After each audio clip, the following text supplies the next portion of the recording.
Dans cette conférence du sommet de l'IFT dans l'éducation, l'intervenante Françoise Nikoloff, psychologue clinicienne et audiopsychophonologiste, présente l'importance de l'oreille dans le processus d'intégration et d'attention auditive chez les enfants à l'école et à la maison. Elle aborde notamment la méthode Tomati, un programme de stimulation neurosensorielle naturelle qui améliore les facultés motrices, émotionnelles et cognitives. Françoise partage également son expérience en tant que représentante officielle de cette méthode en Australasie et dans le Pacifique Sud, et invite les professionnels à reconnaître le rôle crucial de l'oreille dans le développement des enfants. L'oreille joue un rôle essentiel dans notre vie quotidienne, non seulement en permettant d'entendre, mais aussi en influençant notre niveau d'attention et nos émotions. En tant que représentante officielle de Tomati Développement, je suis spécialisée dans les formations en Chine, au Japon, en Asie du Sud-Est et dans le Pacifique Sud. J'ai une expérience de 45 ans dans le domaine des troubles de la communication, de l'apprentissage et de la régulation émotionnelle. La méthode Tomati consiste à traiter les troubles de l'attention et de l'intégration auditive, qui sont souvent liés à un déficit entre l'oreille et le cerveau. Il est important de distinguer entre simplement entendre les sons et réellement écouter et comprendre l'information. L'écoute est un processus complexe qui implique la gestion des émotions et nécessite de l'intérêt, de la motivation et suffisamment d'attention cognitive. Il est essentiel de développer une écoute équilibrée entre l'intention, l'attention et l'émotion pour assimiler efficacement les informations. Les enfants qui sont capables de maintenir cet équilibre ont tendance à réussir en classe, tandis que ceux qui sont facilement distraits ou qui sont exposés à un stress constant ont du mal à se concentrer. Les enfants victimes de stress émotionnel et confrontés à des conflits à la maison sont particulièrement concernés, car leur confiance en eux est ébranlée et leur capacité d'écoute est fortement perturbée. Il est important de prendre conscience que les enfants passifs peuvent également rencontrer des difficultés d'intégration auditive et d'écoute liées au stress, tout comme les enfants autistes ou atteints de TDA, troubles du déficit de l'attention. Il est primordial de résoudre les problèmes émotionnels afin de favoriser l'apprentissage efficace. De techniques telles que le FT, Emotional Freedom Technique, et le tomatisme, qui utilise la musique pour réduire le stress émotionnel et libérer l'accès au cerveau, peut être bénéfique. En conclusion, il est crucial de considérer le bien-être émotionnel de l'apprenant, en plus des méthodes d'apprentissage, pour favoriser une écoute optimale et une assimilation efficace des informations. Dans cette discussion, l'orateur aborde différents sujets liés à l'attention et à l'écoute. Il mentionne que certaines personnes peuvent se sentir complexées lorsqu'elles ne parlent pas anglais, mais il souligne que comprendre deux langues n'est pas étrange. Il explique l'importance de nettoyer les blocages émotionnels et sensoriels pour permettre à l'information d'atteindre le cerveau. Les mécanismes de l'attention sont ensuite abordés, mettant en évidence la capacité du cerveau à détecter, intégrer et prédire les informations. Un dysfonctionnement de ces mécanismes peut entraîner des difficultés d'écoute. L'orateur souligne également les trois fonctions essentielles de l'oreille: charger le cerveau en énergie, recevoir et traiter l'information.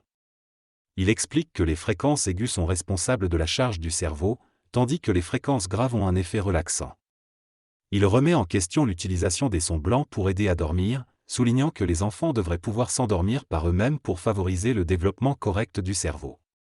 Il recommande plutôt de suivre les conseils d'un naturopathe pour une bonne qualité de sommeil. La fonction auditive de l'oreille est très importante pour le cerveau.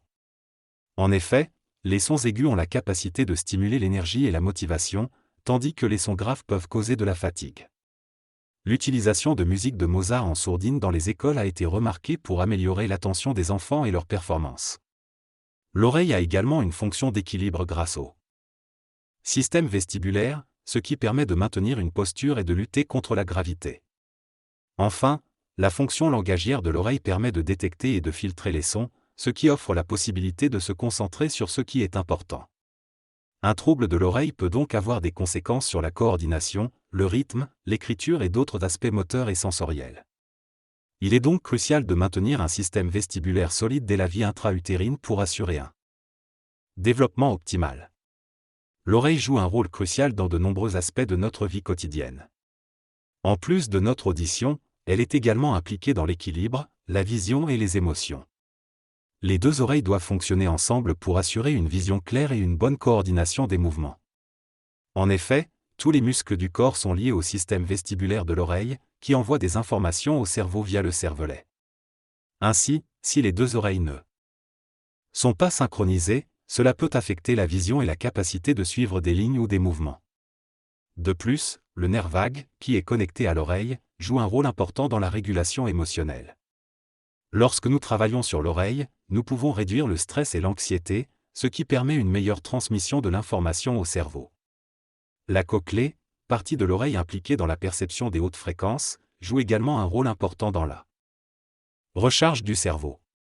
En conclusion, l'oreille est essentielle non seulement pour l'audition, mais aussi pour l'équilibre, la vision, les émotions et l'intégration auditive. Elle est en permanence active et joue un rôle crucial dans notre vie quotidienne. Les troubles de l'intégration auditive peuvent entraîner des difficultés de développement du langage chez les enfants. Les otites chroniques et la présence de liquide dans l'oreille moyenne peuvent empêcher les enfants d'entendre correctement, qui affectent leur capacité à s'exprimer. L'intégration auditive est une condition neurologique qui affecte la capacité du cerveau à traiter les sons de manière subtile, ce qui entraîne des problèmes de compréhension du langage oral et écrit. Les enfants avec des troubles de l'intégration auditive ont du mal à comprendre et à donner un sens à ce qu'ils entendent, à distinguer les différences de sons, à suivre des instructions complexes et à communiquer efficacement. Ils peuvent ressentir de la frustration, de l'isolement social et des difficultés académiques. Lorsqu'ils reçoivent des instructions, ils ont souvent besoin de répétition et de clarification pour les comprendre. Il est important d'établir un contact visuel avec l'enfant et de prendre le temps de lui parler lentement afin qu'il puisse entendre et comprendre. Les enfants ayant des troubles de l'intégration auditive rencontrent des difficultés à comprendre et à s'exprimer. Par exemple, une simple question comme « Comment vas-tu » peut les perturber car ils ne comprennent que certains mots et non la question dans son ensemble. Cela peut entraîner des problèmes d'intégration en classe, où les enfants peuvent se sentir perdus et avoir des difficultés à suivre les consignes de l'enseignant. Ils peuvent avoir du mal à construire des phrases et préfèrent répondre par oui, non ou un mot. Leur difficulté à choisir les mots appropriés et à exprimer leurs sentiments peut également avoir un impact sur leur communication sociale.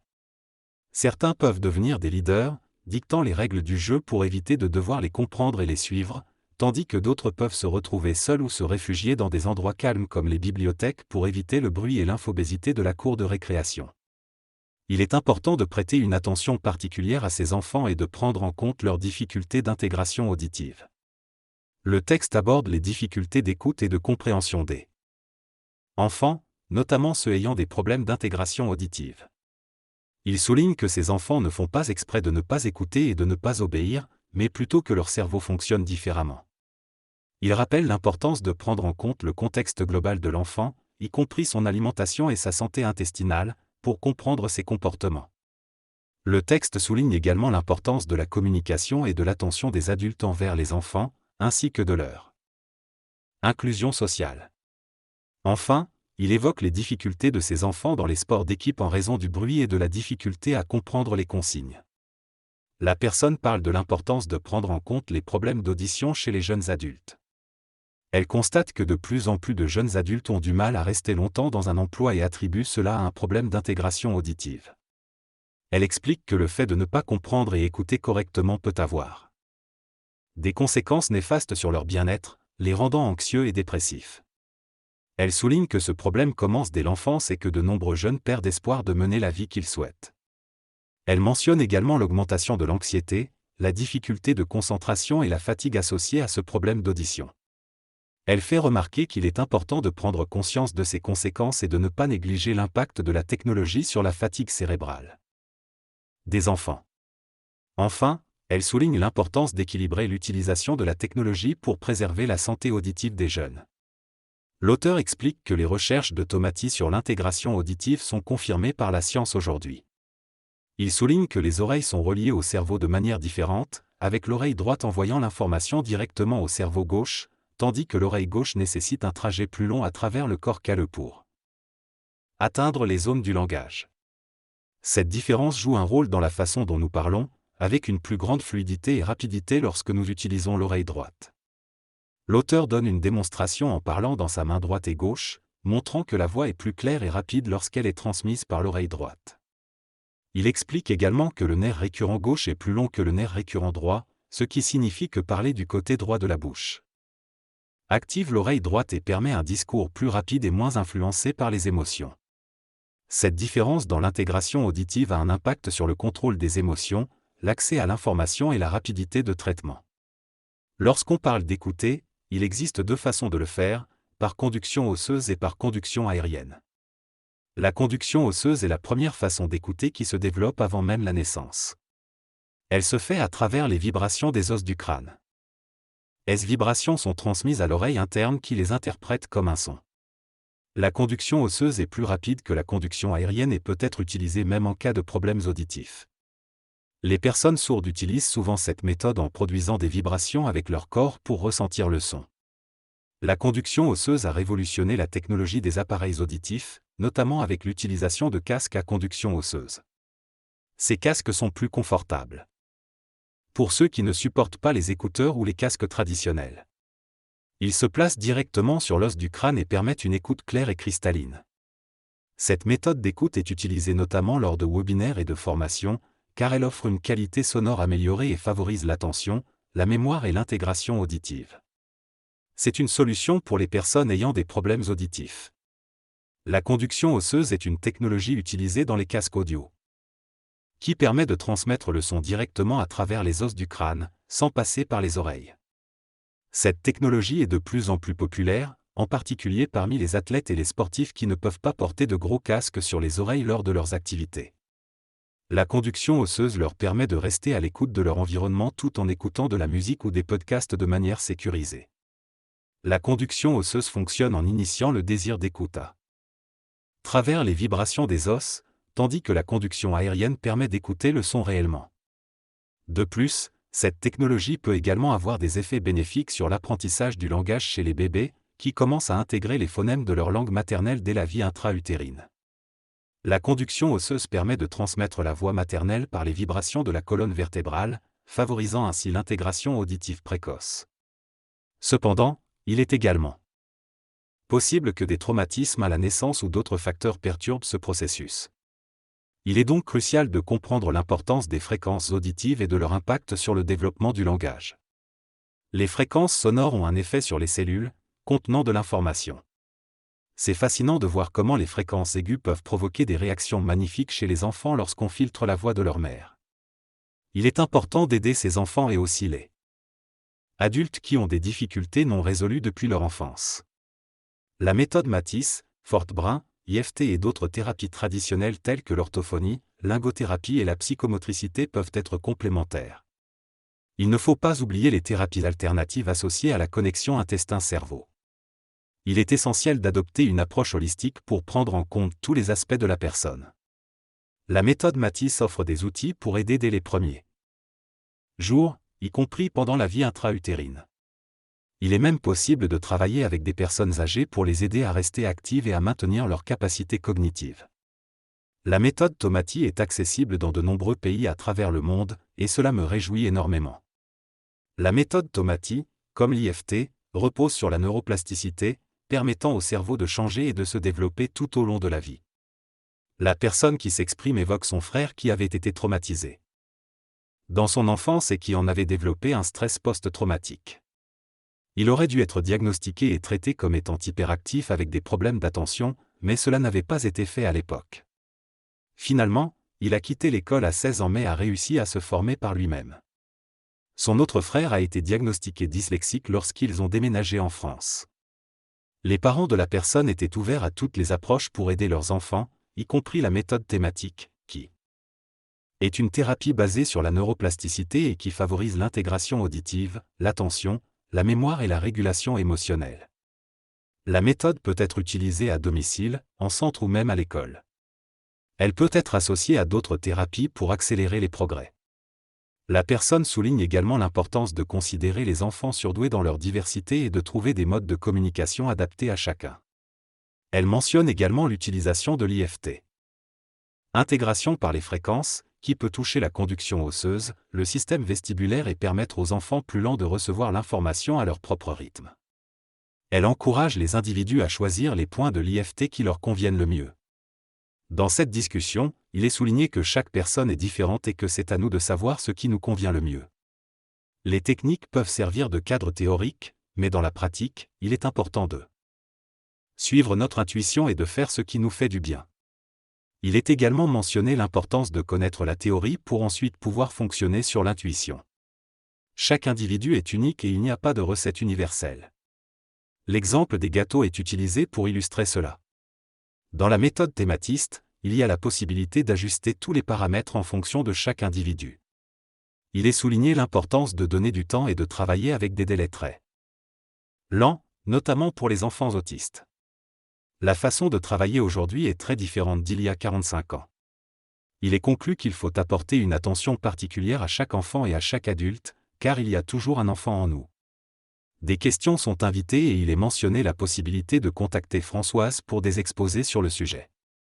Un conseil est donné aux enseignants de rester statiques et de se positionner à la droite des enfants afin que ceux-ci entendent par leur oreille droite. Ce conseil a donné des résultats positifs en diminuant les erreurs d'orthographe des enfants. Dans ce discours, l'orateur souligne l'importance d'une écoute attentive en classe et la nécessité pour les enseignants de rester statiques lorsqu'ils expliquent, afin d'aider les enfants à localiser le son dans l'espace. Il présente également un outil technologique appelé Fortbrain, qui utilise la conduction osseuse pour améliorer le langage, la voix et la communication. Il explique que cet outil a également un impact sur les mécanismes d'attention et de mémorisation. L'orateur offre un code de réduction pour l'achat de Fortbrain et mentionne que cet outil est également utilisé par les orthophonistes. Il aborde également d'autres troubles auditifs et difficultés liées à l'attention, au TAA, à l'autisme, au retard de langage, etc. Il termine en proposant aux auditeurs de poser leurs questions dans le chat et en fournissant ses coordonnées pour le contacter directement. Merci beaucoup Françoise d'avoir laissé tes coordonnées, car même ceux qui n'achètent pas le pack sont très intéressés. Je vais faire court car je sais que vous avez été retenu pendant longtemps. J'espère que cela vous a intéressé, même si cela ne vous concerne pas directement. Merci encore Françoise d'avoir réalisé cette présentation vidéo, même si tu es plus habitué à le faire en anglais. Pour les autres, rendez-vous à une prochaine conférence. Cela a été amusant pour moi et j'espère que cela a apporté quelque chose aux auditeurs et à ceux qui vont acheter ce pack. C'est toujours agréable pour moi de partager ce que je sais et d'en faire profiter un maximum de personnes.